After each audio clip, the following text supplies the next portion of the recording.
பண்ணாதவங்க சப்ஸ்கிரைப் பண்ணுங்க. அப்படியே பக்கத்துல இருக்க பெல் ஐகானையும் பிரஸ் பண்ணுங்க. மார்கழி மாசம் ரிஷபராசியில பிறந்தவங்களுக்கு எப்படி இருக்கும் அப்படிங்கிறத பார்க்குறோம். அதை பார்க்கறதுக்கு முன்னாடி இந்த மாதத்திற்கான கிரக நிலைகள் எப்படி இருக்குங்கிறத பார்க்குறோம். உங்க ராசியிலே குரு பகவான் வக்ரகதியில இருக்கார். உங்க ராசிக்கு 3ஆம் இடத்துல செவ்வாய் பகவான் அக்ரகதியில இருக்கார். உங்க ராசிக்கு 5ஆம் இடத்துல கேது, உங்க ராசிக்கு 7ஆம் இடத்துல புதன், 8ஆம் இடத்துல சூரியன், உங்க ராசிக்கு 10ஆம் இடத்துல சுக்கிரன், 11ஆம் இடத்துல சனி, 11ஆம் இடத்துல ராகு. இதுதான் கோச்சாரத்துல இருக்காங்க.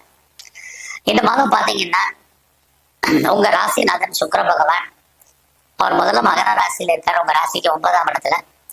அதுக்கப்புறம் இந்த மாதம் 13ஆம் தேதிக்கு அப்புறம் உங்க ராசிக்கு 10ஆம் இடத்துக்கு போறார்.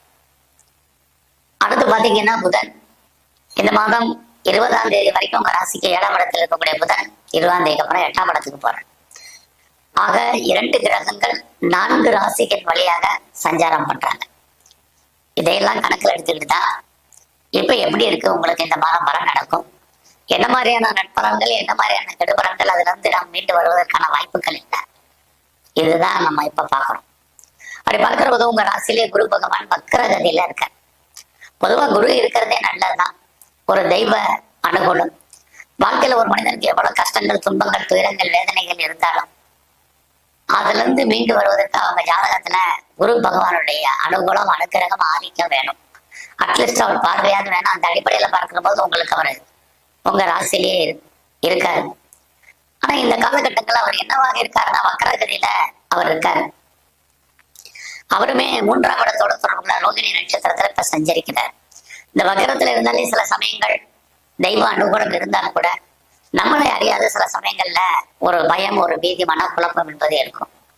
எது எப்படி இருந்தாலும் இறையருள் உங்களுக்கு கிடைப்பதற்கான வாய்ப்பு இந்த மாதம் இருக்கு.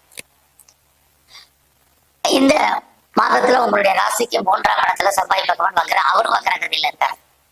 எப்பவுமே 3ஆம் இடம் தான் நமக்கான தைரியம், வீரியம், சந்தோஷமான மனமாற்றம் இதையெல்லாம் கொடுக்கக்கூடிய இடம்.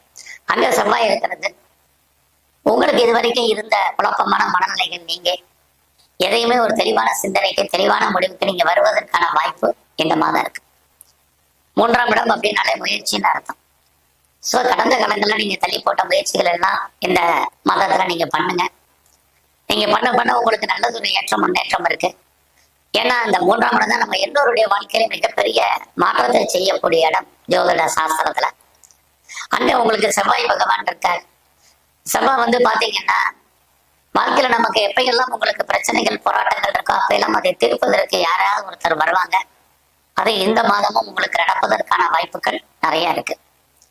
ஸோ நீங்க இதுக்கு முன்னாடி ஏதாவது டெசிஷன் எடுக்காம இருந்தீங்கன்னா இந்த மாதம் எடுங்க. உங்களுடைய டெசிஷன் கரெக்டா இருக்கும். என்ன செய்யணும், எது செய்யணும், எப்படி செய்யணுங்கிறத முடிவு பண்ணுங்க. லைஃப்ல உங்களுக்கான ஆம்பிஷன் என்ன, நோக்கம் என்ன, அதை எப்படி நம்ம அந்த நோக்கத்தை நிறைவேற்றுவது அப்படிங்கிற ஒரு எண்ணங்கள், சிந்தனைகள் செயலாக்கம் பெறுவதற்கான வாய்ப்பு இந்த மாதத்துல உங்களுக்கு இருக்கு. அங்க பாத்தீங்கன்னா செவ்வாய் வக்ரகதியில இருக்க. வக்ரம்னாலே நீங்க பின்னோக்கி இருக்கக்கூடிய காலங்கள். ஸோ அதெல்லாம் துணிஞ்சு சில முடிவுகளை எடுங்க. இந்த மாதத்துல இதை நம்ம செய்யணும், செய்யக்கூடாதுங்கிற ஒரு கரெக்டான டெசிஷன் வந்தீங்கன்னா தான் நீங்க அடுத்தடுத்த லைஃப்ல உங்களுக்கான முன்னேற்றத்தை நீங்க அடைவதற்கான வாய்ப்புகள் இருக்கு. அது மட்டுமல்ல, இந்த காலகட்டங்கள்ல உங்களுடைய உறவுகளால் உங்களுக்கு மிகப்பெரிய நட்பலன்கள் உங்களுக்கு உண்டு. அது இந்த மாதத்துல உங்களுக்கு இருக்கு. என்ன நினைக்கிறீங்களோ அதெல்லாம் நடக்கும். நீங்க எதிர்பார்த்த செய்திகள் உங்களுக்கு சாதகமாக வருவதற்கான வாய்ப்புகள் இருக்கு. எதிர்பாராத பயணங்கள், அந்த பயணத்தால் உங்களுக்கு மகிழ்ச்சி, சந்தோஷம், பயணத்தால் நன்மை, இது அத்தனையுமே இந்த மாதத்துல உங்களுக்கு இருக்கு. அது மட்டுமல்ல, இந்த காலகட்டங்கள்ல யாரெல்லாம் இது மார்கழி மாசமாக இருந்தாலும் கூட என்னுடைய ப்ராப்பர்ட்டி விற்கல, சேலாகல அப்படின்னு நினைக்கிறவங்களுக்கு உங்களுடைய சொத்துக்கள் விற்பதற்கான வாய்ப்புகள், அது சம்பந்தப்பட்ட பேச்சுவார்த்தைகள் கண்டிப்பாக உண்டு. நம்மளால நான் வீடு மாறணும், இடம் மாறணும் நினைச்சவங்க அதுக்கான ஆயத்தங்களை இப்ப பண்ணுங்க. அதுவும் நன்மையாக முடிவதற்கான சூழ்நிலைகள் ரிஷபராசியில பிறந்தவங்களுக்கு இருக்கு. அடுத்தபடியா பாத்தீங்கன்னா கோச்சாரத்துல உங்களுடைய ராசிக்கு கேது 5ஆம் இடத்துல இருக்கார். இந்த கேது பகவானும் சுக்கிரனுடைய நட்சத்திரத்துல இருக்கார். அப்படி இருந்தாலே 5ஆம் இடம் உங்களை அறியாத மகிழ்ச்சி, சந்தோஷம். அவர் கேதுவோட நட்சத்திரம் 8ல இருக்கிறதுனால ஒரு பக்கம் சந்தோஷம், இன்னொரு பக்கம் பிரச்சனை, ரெண்டுமே இருக்கு. 8ல இருக்கார் சூரிய பகவான். 8ஆம் இடம் அப்படின்னாலே ஸ்ட்ரகிள் அர்த்தம், பிரச்சனைன்னு அர்த்தம். அப்படி பார்க்கிற போது இந்த மாதத்துல நீங்க யாரெல்லாம் பெரிய லெவல்ல ஷேர் மார்க்கெட்ல இன்வெஸ்ட்மெண்ட் பண்ணணும்னு நினைக்கிறவங்க, அல்லது ஷேர்ல பெருசா முதலீடு பண்ணணும்னு நினைக்கிறவங்க ரொம்ப கவனமா இருங்க. லாட்டரி டிக்கெட் வாங்கணுங்கிறவங்க, ரேஸ்ல இன்வெஸ்ட்மெண்ட் பண்ணணும்னு நினைக்கிறவங்க, எல்லா விதமான யூக வணிகங்களுமே கவனம். எல்லாத்துலயுமே இன்வெஸ்ட்மெண்ட்டை பார்த்து பண்ணுங்க. ஏன்னா இந்த மாதம் பாத்தீங்கன்னா உங்களுடைய உழைப்பு மற்றவருக்கு லாபமாக இருக்கு. அதனால அந்த விஷயத்துல கவனம். நீங்க கலைத்துறையில இருந்தீங்கன்னாலும் புகழ் அந்தஸ்து சுமாராக தான் இருக்கு. ஆக 5ஆம் இடம் ரொம்ப கவனமா இருக்க வேண்டிய காலகட்டங்கள் உண்டு. ரொம்ப நல்ல ஒரு விஷயம் என்ன அப்படின்னா, ரொம்ப நாளா குழந்தைக்காக காத்துட்டு இருக்கிறவங்க, குழந்தைக்காக ட்ரீட்மெண்ட் எடுத்து சக்சஸ் ஆகாதவர்களுக்கு இந்த மாதம் குழந்தைக்கான ஒரு வாய்ப்பு நிறைய இருக்கு. இந்த மாதத்துல உங்களுடைய பிசினஸ், யாரெல்லாம் பிசினஸ் பண்றீங்க பெரிய லெவல்ல, உங்களுடைய பிசினஸை பொறுத்த வரைக்கும் ரொம்ப நல்லா இருக்கும். அதுலயும் நீங்க பண்ணக்கூடிய தொழில் எதுவாக இருந்தாலும், அது யாரோட பார்ட்னர்ஷிப் பண்ணிட்டு இருந்தாலும் நல்லதொரு ஏற்றம் முன்னேற்றம் உங்களுக்கு உங்கள் தொழில இருக்கு. உங்க பிசினஸை நீங்க பெரிய லெவல்ல டெவலப் பண்றதுக்கோ அல்லது எஸ்டாப்ளிஷ் பண்றதுக்கோ அதுக்கான வாய்ப்புகள் இந்த மாதத்துல இருக்கு. உங்க ராசிக்கு 10ஆம் இடத்துல சனி பகவான் இருக்காரு. இந்த மாதம் 13ஆம் தேதி சுக்கிரனும் உங்க ராசிநாதன் அங்க போறாரு. எப்பயுமே 10ஆம் இடம் அப்படின்னாலே நம்முடைய கௌரவம், அந்தஸ்து, புகழ், செல்வம், செல்வாக்கு, கீர்த்தி காப்பாற்றப்படுவதற்கான வாய்ப்பு. ஆக இந்த உங்க ராசிக்கு 10ஆம் இடத்துல சனி, அவரோட உங்க ராசிநாதன் சுக்கிரன் இருக்கிறது. நீங்க லைஃப்ல பெரிய லெவல்ல ஒரு இண்டஸ்ட்ரியல் ஆரம்பிக்கணும், ஒரு ஸ்டார்ட் அப் கம்பெனி ஆரம்பிக்கணும், ஒரு பிசினஸ் மேக்னட்டா நான் வரணும்னு நினைக்கிறவங்களுக்கு நல்லதொரு ஆப்பர்ச்சுனிட்டியான காலகட்டங்கள் இந்த மாதத்துல உங்களுக்கு இருக்கு. நான் கவர்மெண்டால இது மாதிரி காரியத்தை எதிர்பார்த்துட்டு இருக்கேன், நடக்குமாங்கிறவங்களுக்கும் நடப்பதற்கான ஒரு வாய்ப்பு இந்த மாதம் இருக்கு. அடுத்தபடியா உங்களுடைய ராசிக்கு 11ஆம் இடத்துல ராகு, அவரும் சனி பகவானுடைய நட்சத்திரத்துல இருக்கிறதுனால இந்த காலங்கள்ல நட்பு வட்டாரத்தை நீங்க மெயின்டைன் பண்ணீங்க. நல்ல நண்பர்கள் உங்களை விட்டு பிரிஞ்சு போவதற்கான வாய்ப்புகள் நிறைய உண்டு. ஸோ அது மட்டுமல்ல, உங்களுடைய மூத்த சகோதர சகோதரிகள் இருந்தால் அவர்களுக்காக நீங்க செலவு பண்ண வேண்டிய காலகட்டங்கள் இந்த மாதம் இருக்கு. இந்த மாதத்துல உங்களுடைய சர்வீஸ் எப்படி இருக்கு, ப்ரொஃபஷனை பொறுத்த வரைக்கும் எப்படி இருக்கு அப்படிங்கிறத பார்க்குறோம். ரொம்ப நல்லா இருக்கு. ஏன்னா உங்களுடைய சர்வீஸ்க்குரிய சுக்கிரன் தான் உங்களுடைய ராசிநாதன். அவர் நான் முதல்ல சொன்னேன் 9ஆம் இடத்துல 10ஆம் இடத்துல இருக்காரு.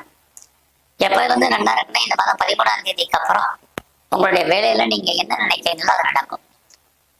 வேலையில நான் ஏதாவது ப்ரொமோஷன் எதிர்பார்க்கிறேன், இன்கிரிமெண்ட் எதிர்பார்க்கிறேன், இன்சென்டிவ் எதிர்பார்க்கிறேன், கிடைக்கும். ஆக வேலையில நீங்க என்னவாக ஆகணும்னு ஆசைப்பட்டீங்களோ அது நடக்கிறதுக்கான வாய்ப்புகள் இருக்கு. கடந்த காலகட்டங்கள்ல நான் உழைச்சு மற்றவங்க பேர் வாங்கின நிலைமைகள் மாறி உங்களுடைய கரியர்ல நீங்க உழைச்சு உங்களுக்கான அந்தஸ்து, உங்களுக்கான ரெகக்னைஸ் கிடைப்பதற்கான சூழ்நிலைகள் இது அத்தனையும் இருக்கு.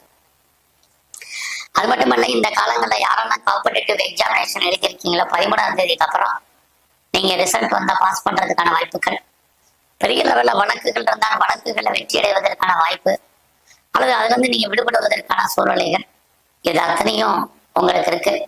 இது எல்லாவற்றுக்கும் மேலாக உங்களுடைய நேரடியான மறைமுகமான எதிரிகள் அத்தனை பேரையும் நீங்க வெற்றி கொள்ளக்கூடிய காலங்கள்.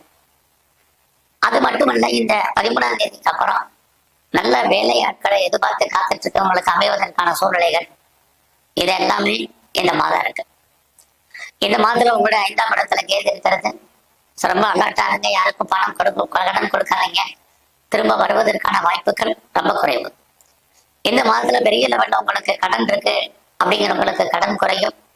நோய் இருக்கிறவங்களுக்கு நோயுடைய தன்மை குறைவதற்கான வாய்ப்புகள் நிறைய உண்டு. உங்களுடைய 8ஆம் இடத்துல சூரியன், அரசாங்கத்தால் நன்மைன்னு சொன்னேன். இன்னொரு பக்கம் சூரியன் 8ல இருக்கிறது, உங்களுக்கு அரசாங்கத்தால் பிரச்சனைகள். ரொம்ப கவனமா இருங்க. 2 மாறுபட்ட கருத்துக்களை சொல்லியிருக்கேன். அடுத்தபடியாக இந்த மாதத்துல உங்களுடைய ராசிக்கு 7ஆம் இடத்துல புதன். ஸோ இது இருக்கக்கூடிய இந்த காலகட்டங்கள்ல உங்களை பொறுத்த வரைக்கும் உடம்புல நோய் எதிர்ப்பு சக்தி ரொம்ப குறைவா இருக்கும். அந்த விஷயத்துல ரொம்ப கவனமா இருங்க. இந்த மாதம் முழுவதுமே நீங்க எங்கெல்லாம் சிவ ஆலயங்கள் இருக்கு அந்த சிவ தரிசனம் பண்ணுங்க. பெருமாள் கோயில இருக்கக்கூடிய பெருமாளுடைய வழிபாடு ரொம்ப ரொம்ப முக்கியம். எல்லாவற்றுக்கும் மேல முருகனை வழிபாடு பண்ணுங்க. நல்லதொரு ஏற்றம் உங்க வாழ்க்கையில் அமையும். நன்றி, வணக்கம். மேலும் தகவலுக்கு எங்கள் சேனலை மறக்காமல் சப்ஸ்கிரைப் பண்ணுங்கள். நன்றி.